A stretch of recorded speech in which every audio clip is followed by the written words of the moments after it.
We're trying it again. We don't give up. We never give up. This is it. Story time for adults, which sounds X-rated. Nobody has, actually so many people have asked for, no one has asked for X-rated story time. Why would you, come on, you sick people, who would want that? We're going to try and do this. We've been kicked off. Every time I've said the word adult, it's been kicked off, so I'm blaming nobody really. This is the way it's going to go. We're going to see how it goes. So here we go. Hey, Jeremy Reynolds, we're ready. I've been meaning to do and dying to do a live story time where we read actually an adult book together. In case you didn't realize, I had a new book out.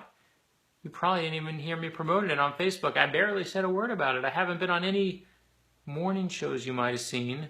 And haven't been, yay, Crystal, the story time is back. And Lisa, Cleveland, I appreciate, loves me. I love Cleveland too. And I've been really, truly waiting to do a story time for the adult readers out there. And you can watch this with your kids. There's only like 17,000 gruesome parts. No, there's not that bad.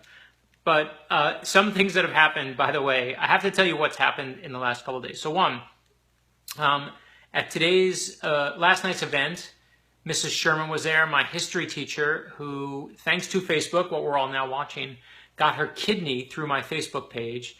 Some of you saw that story, and Mrs. Sherman was at the signing last night. And Amy, who gave her kidney, was at the signing a couple weeks earlier. If you give, this is my new rule, if you give or get a kidney, you get to cut at the front of the line. So if you give your kidney, you get that's like a free cut of line pass. I think that's reasonable. If you get a kidney, also you get a free cut to the line pass. And I appreciate you saying I was awesome on Elliot in the morning. He's one of the best. Hey, Deb, and I love House of Secrets is awesome so far. You're my favorite author. Wait, did I post that? No, Janie Lowe's did. And thank you, James, for saying the books are the greatest. So yes, if you give or get a body part, and I'm going to open it up, not even just kidneys. If you give any organ, you get to cut at the front of the line at any of my events. Is that a fair deal? I think that's a pretty reasonable thing by me. So other great things that have happened. What was the other one I was going to tell you about? Oh, this is so funny. Okay, this is true. You can't make it up. Today, at the book event in Vero Beach, only like 90-year-old women in Florida could do this. So this woman raised her hand during the Q&A, and she says, I just want to tell you. And I'm like, yes, ma'am. She goes, I want to tell you, I love your Camel Club books. And I look at her and I say, ma'am, you think I'm David Baldacci now. And she gets all red. She's all embarrassed. I said, you know what? That's okay, because you know what I'm going to do? Now that you've insulted me like this, I'm going to text David Baldacci right now because he's my dear friend. And I pull out my phone, and live at the signing, I emailed David, and I'm like, dear David, this woman here thinks I wrote the Camel Club books. What should I tell her? And like every couple minutes, I was checking back, just remember. And she was slowly dying in her seat. But again, I love that she was mortified, really. Only topped by the woman last night who came to the sign and said, I was there when you were early on. You owe me. So yes, the readers in Florida are the best because they tell you that. Lisa says, you're amazing. I haven't been able to read your new book yet. I'm too poor. But you're my favorite author. Lots of love from Atlanta. And praying for Orlando tonight. And 100% that is where we need to talk about two things. One, I know what it's like to not have money. I didn't buy my first hardcover book until I was out of college. So I understand that, and I love you for it. Appreciate it. Far more important, let's talk about Orlando tonight, because that was on the list to the end, but let's bring it to the front.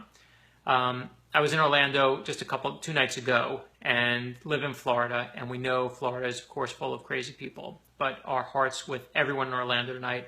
My favorite response came from a survivor who said, bullets will not stop us. Nothing will stop us.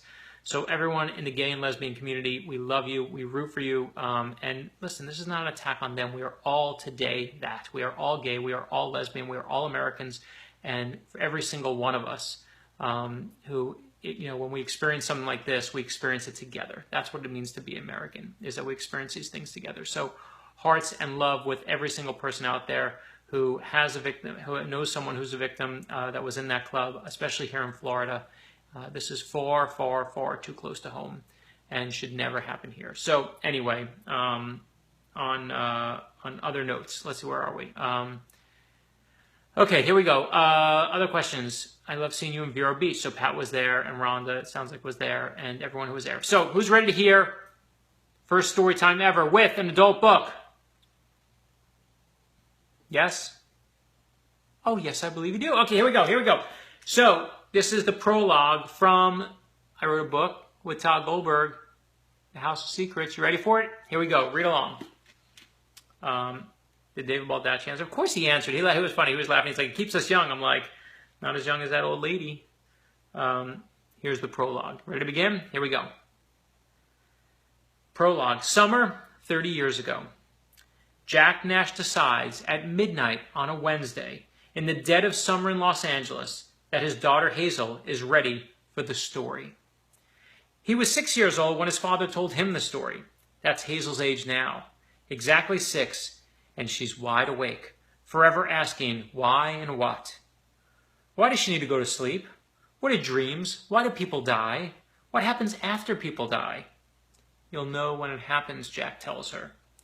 6 is the appropriate age, Jack thinks. 5 years old was too young. 5 is how old his son Skip was when Jack told him the story, and it hadn't stuck. Didn't seem to make any impression whatsoever. Which got Jack wondering, how old do you have to be to retain an event for the rest of your life? That was the thing about memory. After a certain point, you just knew something. How you came to know it didn't matter. Okay, here we go, Jack says, but promise me you won't let it scare you. Hazel sits up on an elbow. I won't be scared, she says solemnly. Jack knows it's true. Nothing scares Hazel. Not when she can learn something. She's the kind of child who would burn her right thumb on a hot stove, then come back the next day and burn her left in order to compare. In an odd way, it made Jack proud. Hazel's brother Skip wouldn't touch the stove in the first place. Always so cautious of everything. But Hazel was willing to give up a little skin for adventure. It begins with a mystery, a riddle, Jack says, and he can hear his father's voice, his father's words so clearly. Dad's been gone 5 years now, but the memory of his last days is so vivid. It could have been 30 minutes ago. If you figure the riddle out, you can stay up all night. If you can't, you need to go to sleep. Deal, he asks. Deal, Hazel says. Close your eyes while I tell it to you, Jack says, slipping into the voice. The same one his own dad used to use, the one Jack now uses on his TV show, where every week he explains the world's most famous conspiracies. Who killed JFK? Why did FDR have a secret fraternity known as the Room? Or his favorite during sweeps, outside of every Freemason meeting, there's a chair known as the Tyler's chair. What are its true origins and secrets? It's a show Hazel isn't allowed to watch. Jack's wife, Claire, worries the show will give Hazel bad dreams. But Jack knows that Hazel revels in nightmares, just like Jack used to. Something chasing you in your sleep was always far more interesting than fields of cotton candy. The story begins 150 years ago with a farmer, Jack says, as Hazel leans further forward on her elbow. The farmer woke up early one morning to tend his fields, and a few yards from his house, he found a young man on the ground, frozen to death. Hazel was fascinated by freezing. Jack and Claire constantly found random objects in the freezer, everything from dolls to plants to dead spiders.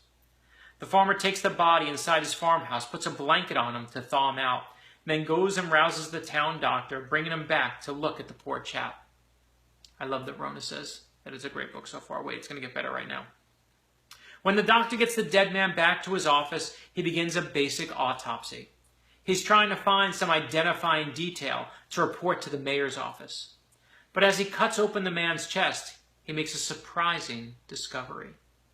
And here, Jack does the same thing his own father did and gives Hazel 2 brisk taps on the center of her breastbone. Gives her a real sense of the space involved. Right there on the sternum and on the outside of his rib cage, he finds a small object the size of a deck of cards. It's encased in sealing wax, and as he cracks the wax open, he finds a miniature book. Would it even fit there, Hazel asks. Remember Grandpa's pacemaker? It fit, he says. It's pocket size. What kind of book? Hazel asks, eyes still closed. A Bible. A small Bible, perfectly preserved by the wax. And then the man opens the Bible up. Jack says, laying it on thick now. and he sees 4 handwritten words inside the Bible, property of Benedict Arnold. Jack stops and watches Hazel. Her eyes have remained closed the entire time, but she still keeps furrowing her brow, thinking hard. So he asks, how'd the Bible get there? Wait, Hazel says, who's Benedict Arnold? Don't they teach anything in school anymore, Jack wonders. He was a soldier, Jack says, during the Revolutionary War. A good guy or a bad guy, Hazel asks. A complicated guy, Jack says. Was the Bible put in the man's body after he died? No, Jack says. How do you know? There would have already been a wound on his chest, Jack says. Was it his Bible? Like, did he own it, Hazel says? I don't know, Jack says, thinking, well, that's not a question I'd ever pondered. Hazel's eyes flutter open, then close again tightly. She's checking to see if he's lying. Hazel stays quiet for 30 seconds, 45, a minute. Then, why does it matter how it got there? Because it's a mystery, Jack says, and mysteries need to be solved. Hazel considers this. Do you know the answer, she asks. I do. How many guesses do I get, she asks. 3 per night, Jack says. She nods once, an agreement sealed. Okay, she says, let me think. Jack stays with her another 10 minutes, then heads to his own bedroom where Claire, his wife, is up reading. Did you get her to sleep, Claire asks. No, Jack says. I gave her a riddle. Oh, Jack, Claire says, you didn't. Hazel waits until she can hear her father and mother talking down the hall before she opens her eyes. She gets up, walks across her room, opens the closet where she keeps her stuffed animals. Now, people, listen, I'm glad you're liking this, Lettuce and Felicity too, but this is my favorite part. She gets up, walks across the room, opens the closet where she keeps her stuffed animals. The fact is, she doesn't really care for stuffed animals. Thinks they're kind of creepy when you examine them closely. Animals with smiles and fake shines in their eyes, no teeth, no real claws either. She quickly finds Paddington Bear, undresses him from his odd blue rain slicker, fishes out a pair of scissors from her desk, and then, very calmly, cuts open Paddington's chest. Inside is nothing but fuzz, white and clumpy. It's nothing like how she imagines a body will be. But that doesn't matter. She pulls out all the stuffing, leaves it in an orderly bunch on her bedroom floor, then fills Paddington's empty cavity with a choose-your-own-adventure paperback. The one where you pretended to be a spy, but where you mostly ended up getting run over by trucks. Who remembers Choose Your Own Adventures? Come on, it's the best reference ever. She then packs the bear back up with stuffing, staples his fur back together, makes Paddington look smooth and new and lovable. Then puts his jacket back on, adjusts his little red cap. Hazel then tiptoes out to the kitchen, finds the stepladder, and slides it in front of the freezer. As she climbs up and examines the few packages of frozen food, she decides Paddington would be best served back behind the old flank steak that's been in the icebox for 9 months now. When her father asks her how the hell Paddington Bear ended up in the freezer, disemboweled and filled with a book, she'll give him her answer. It's impossible, she'll say. Nothing's impossible, her father will say, because he is a man of belief. Then it must have been magic, she'll say. There is no magic, he'll say. Then it must have been a person trying to fool you, she'll say. And she will be right. And that is the opening chapter of mine and Todd Goldberg. Dun, dun, dun! House of Secrets. That is the opening chapter. I love this chapter. Choose Your Own Adventures, I agree, does rock. And I appreciate all of you who are listening. So this is our first ever Choose Your Own Adventure story time. First ever story time with an adult book. I hope you all liked it. Did Baldacci ever text me back? Of course he texted me back, and he said, "It keeps us young. Are you not watching? Are you watching this?" He did, and we got a good laugh out of it. We love that. Clarissa Richardson, I'm glad you think it's so good. And Melissa Kurtz, I'm glad you think it's outstanding. I will say this. This is also important. Thank you to every person who bought this book this week. We all know that first week sales matter so much. So I really, really appreciate all of you who went out this week and supported Todd and myself by Todd's Gangsterland 2. It's an incredible book. He's an incredible writer, and really love you. Look forward to talking. I think we're gonna do, if you guys want, I think we're gonna do our final stop of the tour, which is in San Diego, California, next Friday night with Todd and myself. I think we're gonna do it as a live story time, so that, not even story time, but basically some kind of live stream here, so you can actually experience, all of you who are saying, come to Cleveland, come to this place, come to that place, Canada. Carol Sheed, I bought 2. Everyone, Carol is the greatest person out here. Caleb Daniel, thank you for buying one. And Angie's going to be there on Friday, so I'm happy to have that.